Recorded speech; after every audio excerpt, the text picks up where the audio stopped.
This is insane. Oh my God. Hello, anyone here? Bigfoot, are you hiding in here? Guys, this shed has seen better days. No, please no, please.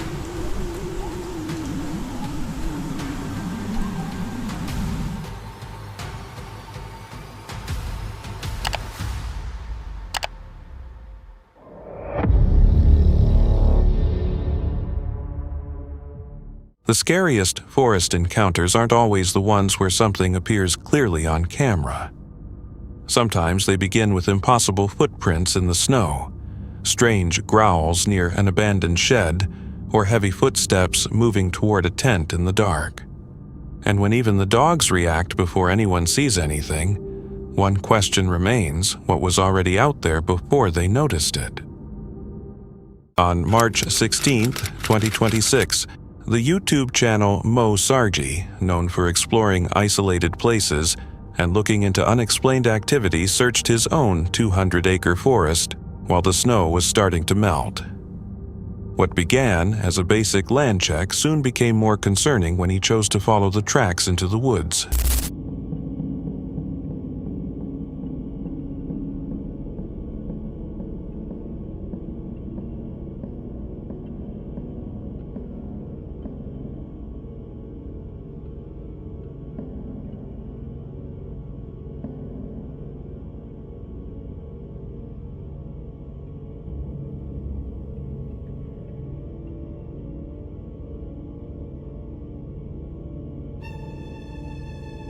The video opens with Mo sending a drone over his forest to inspect the property as the snow thaws.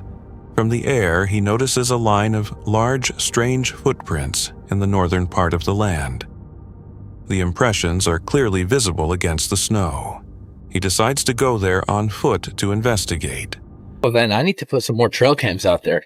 Yesterday when I was working here, I was hearing a lot of gunfire. I saw nothing, but I didn't see any of those footprints. So if there isn't a legal hunter out here, we're going to have a problem. Now, keep in mind, I don't know for a fact if these are the same footprints as big footprints. Yeah, it looks like something walked through here too. We got some fresh poop. These just look like animal tracks over here. There's always something going on this property. Damn, I'm in like deep water? How? This is crazy. Gotta figure out where those prints are. But it's not super deep like before, right? Like before it was up to our knees. All right, so I did see these on the drone. Let's see what these ones are. Yeah, see, that's not fresh, but look how big they are. What could have caused, like, look at this. There's a bunch of them. While tracking the prints, he mentions hearing a gunshot the previous day, suggesting that another person may have been somewhere in the area. As he moves farther into the forest, the ground grows wet and uneven from the melting snow. Before long, he starts seeing the footprints at close range. They are wide and pressed firmly into the soil. He sets his boot beside them and shows that they are far larger than his own foot size. The tracks keep going, pulling him deeper into the forest.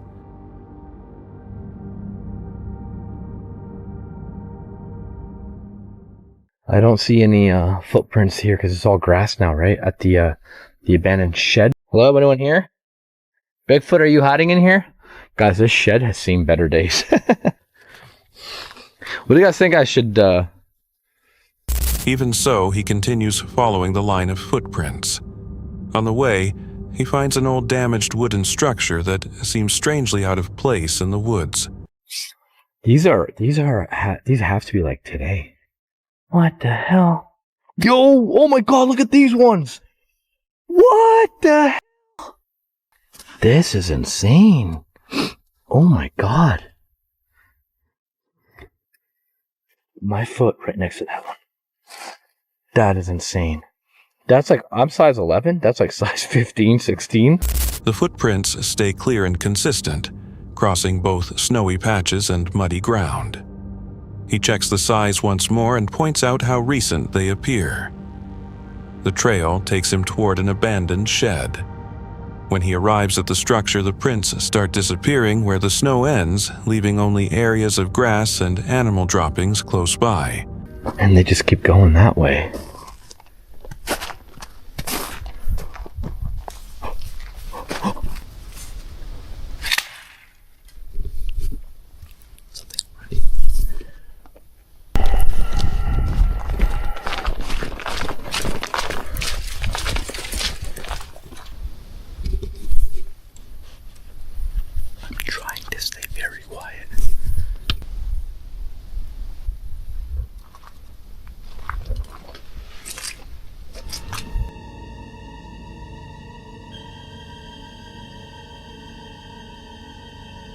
Whatever that was, it's gone.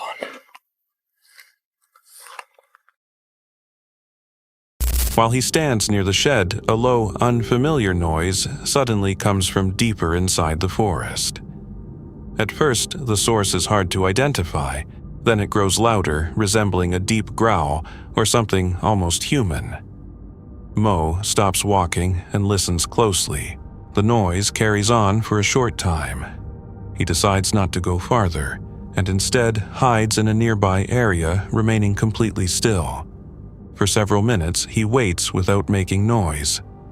The forest eventually becomes quiet again, and nothing else is heard. Oh, it's so muddy. It's so muddy. Oh yeah, let's go. Holy moly, look at all the water here.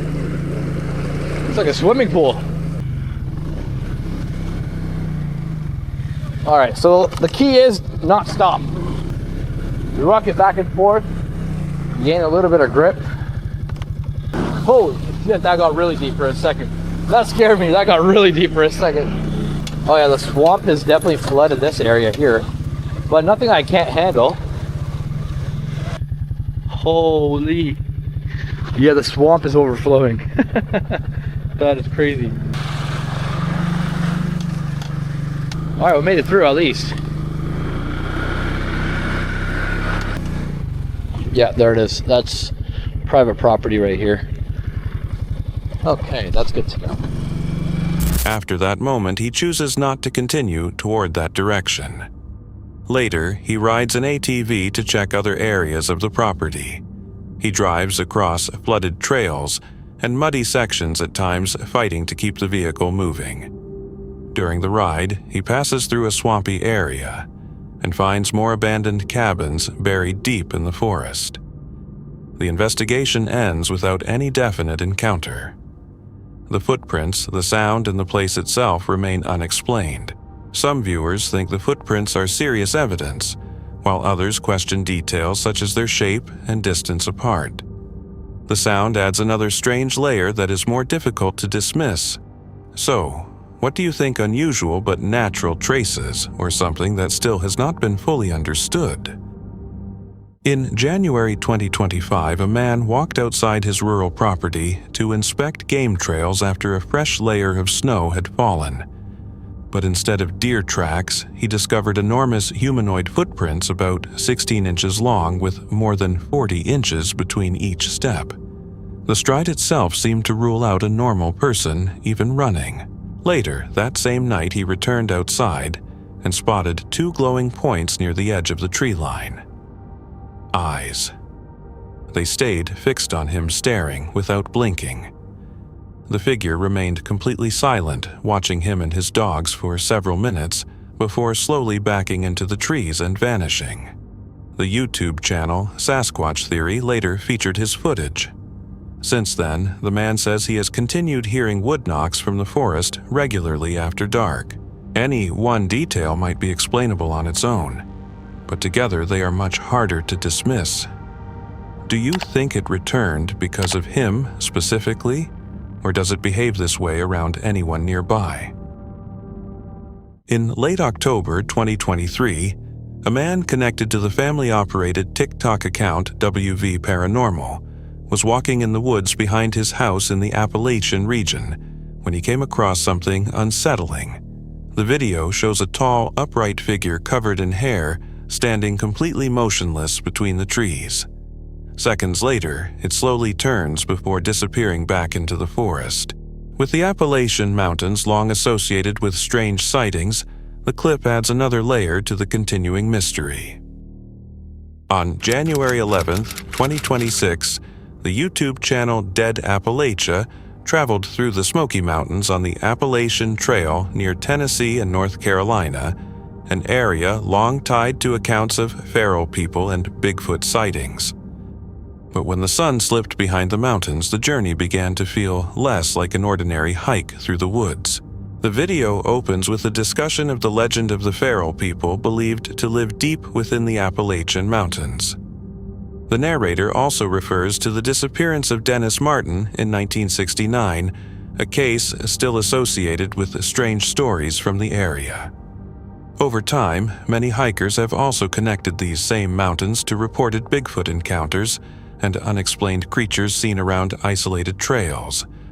Now, the most popular potential case is the infamous disappearance of Dennis Martin in 1969. Dennis went camping with his father, his grandfather, and his brothers in the Smoky Mountains. Dennis and his brother wanted to play a little prank on the adults of their troop, so they hid in various areas around the campsite, and so the kids jumped out, laughing and screaming. All of them, except for Dennis. He had gone missing, and the poor boy was never seen again. Now, there are many theories as to what happened to Dennis, but one of the most popular ones is that the feral folk got him. The reason being is that there was another family around the area who was camping, and around the same time that Dennis Martin went missing, they heard a piercing childlike scream, and then saw a hairy, scraggly-looking man sneaking through the bush, carrying on his shoulder what looked like either a sack of flour or a small child, before completely vanishing into the forest. As he moves through the mountains near Round Bald and Jane Bald,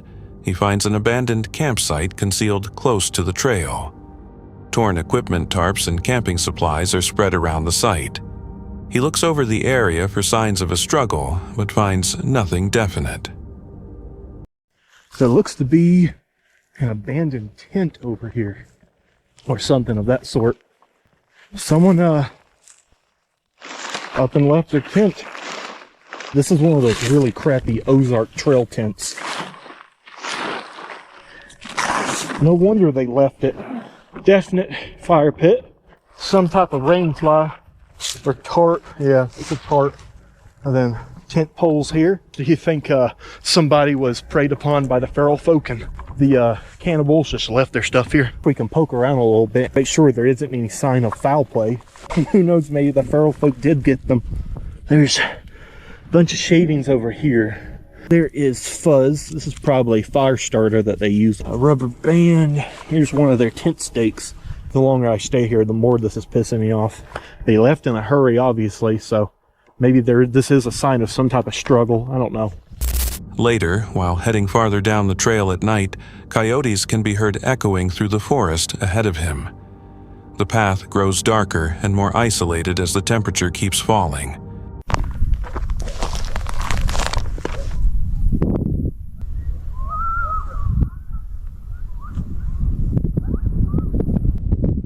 That, my critters, is a pack of coyotes, and they are directly in the direction that I'm having to go. Oh, I love having to do this for the YouTube. So, right now we are on the second bald. If you keep going up that way, it takes you up to the very tippy top bald. But we are going to go down here on the Appalachian Trail. 3 miles or so this way. It's an AT shelter. That's going to be our stopping point. Oh God, please no. Please no.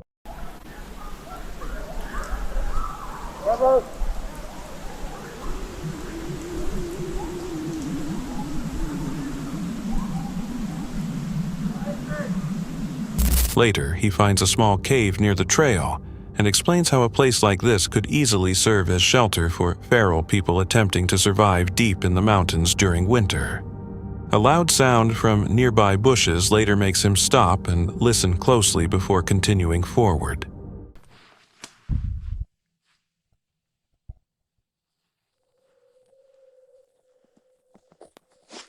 What the? Oh, I think it was a squirrel. Let's just hope it's a squirrel. Soon after, he walks through a strange formation of broken trees known as the Witch Doorway. Places like this are often connected to Appalachian folklore, and many stories involving Bigfoot or feral people are said to occur near remote areas locals tend to avoid. This right here looks like a fae or a witch doorway, kind of a Blair Witch situation where if you pass the threshold, you're stuck there in that pocket forest realm forever. By the end of the night, he arrives at the empty Stan Murray shelter and uses a night vision camera to check the dark forest surrounding the area before attempting to sleep alone in the mountains.